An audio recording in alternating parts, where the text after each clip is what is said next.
Hey guys, thanks for tuning in on to 180 Block Pass, Anaheim 2, Round 3. This season is starting to roll and we have no idea where it's going yet, and I'm a fan of that. Tomac is 1,000% and Jett is Jett, and that was amazing. I don't like... Were we spoiled already in round 2, or do we get to enjoy this for the rest of the season? I hope we do. I really do. Everybody is talking about Eli going on that outside lane in the sand, just passing Malcolm Stewart. I put that clip in my last video because that was just like, when you think of dirt bike racing and just like balls to the wall, that's what you think of. Just whop. I mean, good gracious. Now the question is this train going to keep rolling? Are we going to get to be on the edge of our seat every single round, wondering who is going to take it all? I hope so, because that was amazing. And you know what would make that better? Is if we had 3 people going at it. I don't know if that's possible, because I know if someone's in the lead and you got 2 behind battling for that second spot, that usually the person in front is going to get a little bit of a head. But I just hope, man, it's just neck and neck. Just, we need more than 2 people. That was awesome. Don't get me wrong, that was legendary. But hey, man, you feed the monster, you got to keep feeding it. Like, what's next? I want the 3-way battle. I want Chase Sexton up there. He's been with a KTM for a year now. Please just give us something. So with all that being said, we are in a treat and everybody knows it. And there was this sickness going around, and we don't know if it's over. I mean, I don't know how close everybody is and how easy it is. We talked about the whole passing the microphone around kind of situation. And I mean, Cooper Webb was on the podium sitting right there, sick as a dog. I mean, holy poop balls. I tell you what, I'd say put them COVID blinders up. I don't want to be next to these folks like, I got a race to win. I didn't see the post, but someone repeated what Cooper Webb said, which was basically demons were coming out of his mouth and his booty hole. And let me tell you, that's what happens with the Norovirus. It is a stomach bug to like the max. Day 2, I was 8 pounds lighter, all fluids gone, body aches from head to toe. I took a nap and I remember thinking, oh, I'm better now. Because, you know, it's like a day thing. And I turned to my side and my stomach went from a 0 to a 10 as soon as I moved. And that has to be what they have, because it's just like, it's one of those things, it's kind of rising up. I mean, it's on the news, so it wouldn't surprise me if that's what they have. And I mean, I had to go to the hospital and get fluids and potassium, and it was just freaking miserable. But I will say, I did feel a lot better after the 3rd day, especially since I got my fluids replenished, and I know they have access to all that stuff. They should be good for this week, I would assume. But the thing with that virus in particular is hand sanitizer does not kill it. You have to use soap and water. Wash them hands. And it's very contagious. My son didn't get it. And he ate a banana that I ate off the counter. And I said, God, please don't let him get sick. That's a miracle in itself. I'm going to go ahead and put that public. If he will not get sick from this, I will tell everybody that you protected him. So here I am. You heard it first. Prayers work, folks. And I mean, y'all saw Cooper. He looked like, I mean, he's been sick a couple of times on the podium, and he just looked dead. He looked dead. So what I'm trying to say is, I'm like 98.9% sure that's what these riders are experiencing. And I mean, these guys are freaking nuts. Like, they are warriors, because I don't know how it was done. I don't know. I'm personally just shocked.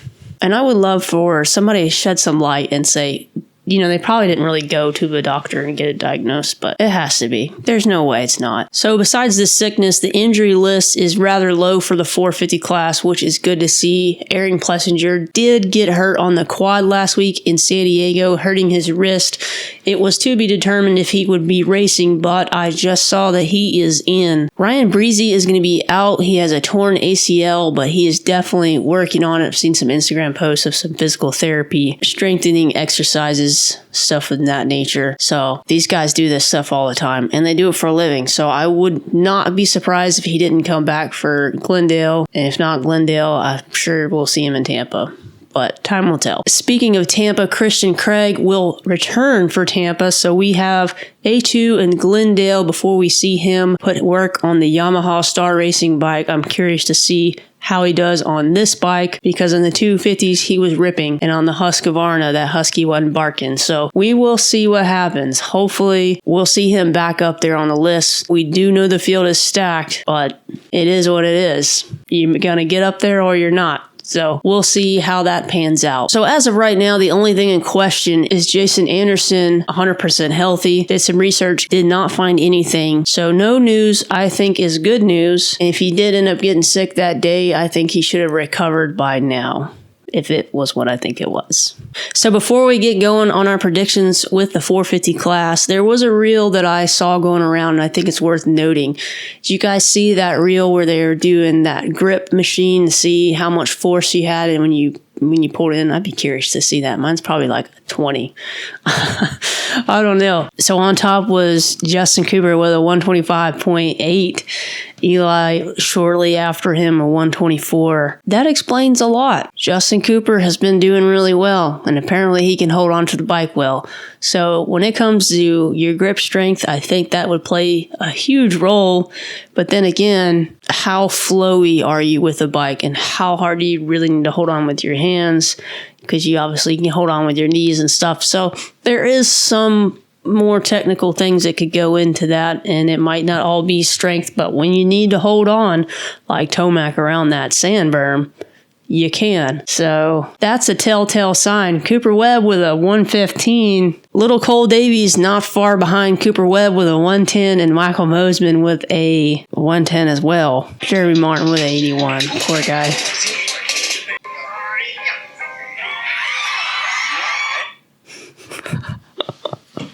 Do you guys think that Eli Tomac just rides and he does that? Yeah. Like he did on that video? That's funny. I think that was only with the Yamaha riders and it was their little team video, but I would love to see that around the track and see how that would go with the other people stacking up.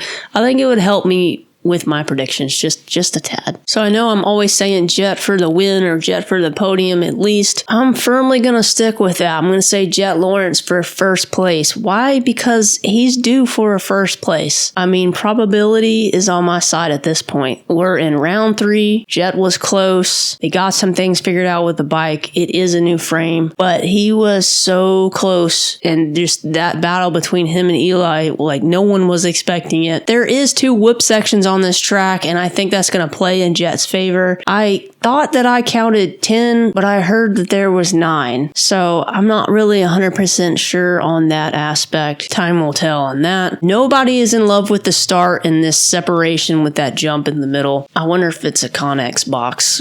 They had that at the Z-Max, and I mean, I'm not a fan of the placement either. It is kind of dumb, especially when people start breaking it down and explaining it. But watching them jump over that was fun.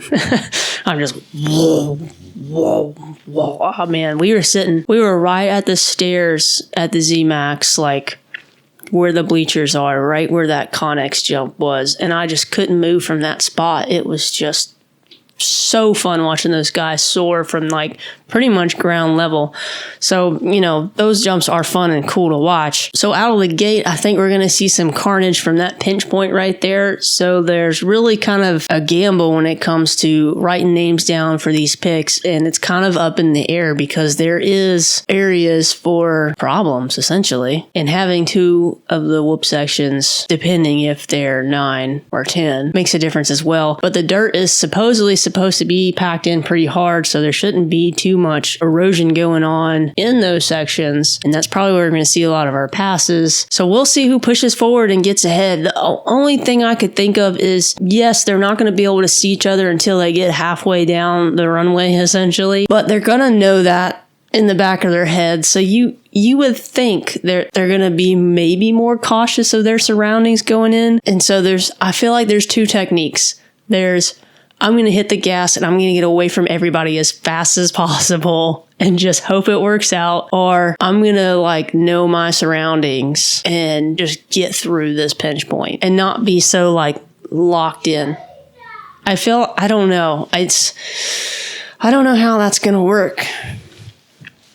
I really don't. I don't think anybody knows. Hopefully the people in charge of making these decisions listen to what people have to say and actually make changes that benefit everybody. Because I'm telling you what, I don't want to go to a race and watch someone get seriously hurt. I know it's the sport, but if there's some things we can prevent, cool. But it's still racing, but it just doesn't make sense to me. It's already hard to see with a helmet on anyway, and I don't know. My picks for the 450 class is obviously a gamble with the starting line and that pinch point and just not being able to see until you're halfway there. Could take some people out, and there's some other spots that could take people out. But if all goes well, I'm going to say Jett, Eli, Roczen, Chase, Webb. I know Chase is fast, and I know he won Anaheim 1, but I don't know if he's going to get it all together. And I do know that Ken Roczen is really good at picking his lines. He's always good at the beginning of the season. I hope that he continues to be good throughout the season. I could eat my words, because if he goes down, he might be at the back with that kickstart thing. So as long as he stays up through, if Ken Roczen makes it through the whole shot, I think he'll be on the podium just because of the line situation and there being 2 whoop sections. I feel like he would excel in that area. So I'm going with him in third. And I hope he goes in third, because I just want him to win. I would love Ken Roczen to win. I don't know if he's going to win. I don't even think he believes he's going to win, but whatever. And Hunter's not sick anymore, so Hunter's going to be in the mix. I'm curious to see if Prado's going to get in the top 10 this go around. I don't know. Maybe not with this one. I feel like there's going to be some good battles between Aaron Plessinger and Malcolm. And Justin Barcia's been riding well too. So I feel like Ken Roczen, Webb, and Anderson are more or less on the same level. And then Chase and Tomac are on a level barely above them, and they're pretty much even. But with them two, it's something always happens and you just don't know. And I think Jett's luck has been so bad that he is due for some good luck. I know they have some weird stuff going on, but I don't think that's going to affect their racing whatsoever. So there's that. With the 250s, there is a laundry list of injuries. We saw Avery Long go out in the LCQ. He got concussed. He got a concussion. So Marchbanks is out with a shoulder injury. Masterpool is out with finger injury. And Ryder DiFrancesco is out with an arm injury. And the list continues. Rorbertson is out with a wrist injury. He will be out for A2 and Glendale. Hawkins is out with a broken femur, so he's probably out for the rest of the season. Side note, I heard a thing from Daniel Blair, and his son broke his femur, and Chase Sexton called him and basically encouraged him and say, "Hey man, I broke my femur too. You'll get through this. It'll be okay." And I was just like, what a great person. What a way to use bad for good. So that being said, I hope Chase does well this race, because he deserves it.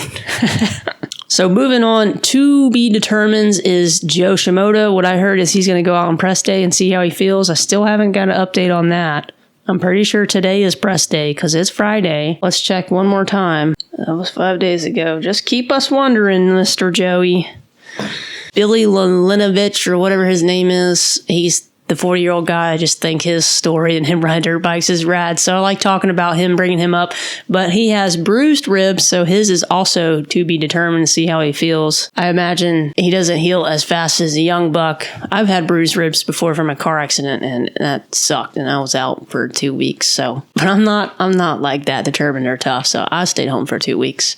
Anyway, Derek Kelly is back in. So that is our laundry list of 250 riders. And well, what's wrong with them? Hopefully the list continues to stay small, but if they keep doing these stupid track decisions, I don't think it will. And so it's just a whole thing. It's like safety, but it's like, is there safety? Someone did a comment on the Gypsy Tales thing, and it was like, what did they say?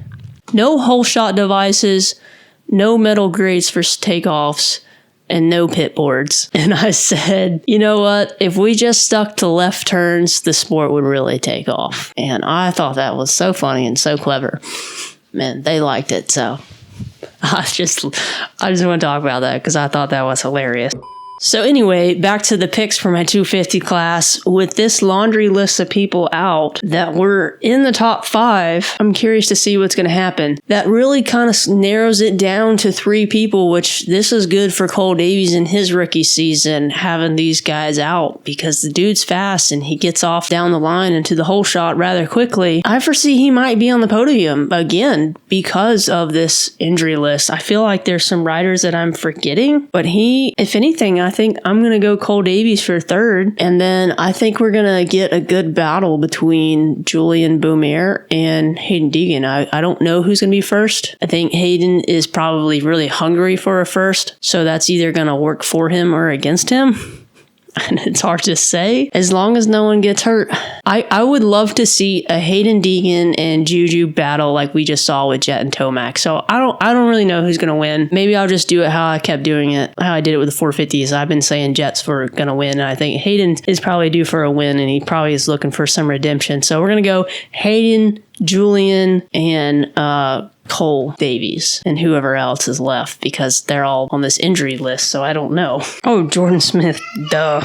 I forgot about Jordan Smith. That would be interesting. What is it, buddy? Mama. What? Okay, well, I guess we're done here. So, yeah, Jordan Smith's going to be up there, so I'd like to see a battle with that aspect, too. What are your picks? Tell me what you think's going to happen. I'd love to hear what you think. So I'm going to go see what my son wants. I think we got a good enough content, long enough, and I will see you guys after the races, or maybe during the races. I'm contemplating filming during the races because I think that will be a lot of fun, but also at the same time, like, who am I to compete with Gypsy Tales? And if they do that, like, I know no one's going to watch my little channel. I might do that. We will see how it goes and how tired I am come Saturday. So I will see you guys next time. Thanks for checking out 180 Blog Pass. Please like and subscribe. It helps me out tremendously. I'm really trying to get this thing going somewhere and do something with this. And I love dirt bikes, so I would like for this to work out. So I'll see you guys next time. Peace.